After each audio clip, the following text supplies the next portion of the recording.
குற்றவாளி நாகராஜன் கொடுத்த வாக்குமூலம் தாங்க.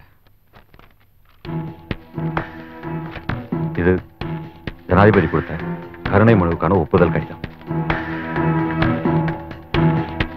4 பெண்களின் மரணத்திற்கு காரணமானவர்களை இங்கு ஆஜர்படுத்தப்பட்டுள்ளார்கள்.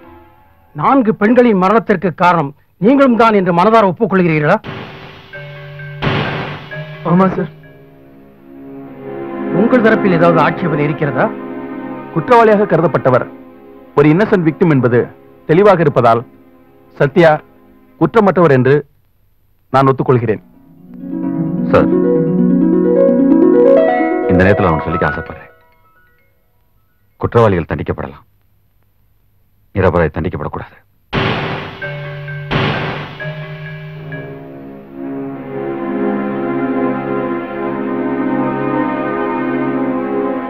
ஈவ்டீசிங் செய்து 4 பெண்களின் மரணத்திற்கு காரணம் என்று கருதப்பட்ட மாணவன் சத்யா குற்றமற்றவன் என்று தகுந்த சாட்சியங்கள் மூலம் நிரூபிக்கப்பட்டுள்ளதால் மாணவன் சத்யாவை மன்னித்து விடுதலை செய்கிறேன்.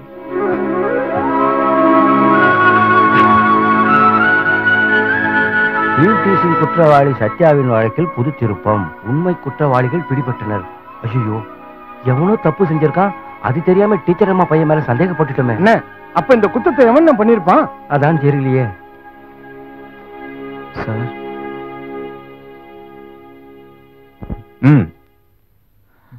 இனிமே பழையபடி உன் வாழ்க்கை வெற்றிகரமாகவும் சந்தோஷமாக இருக்கணும்.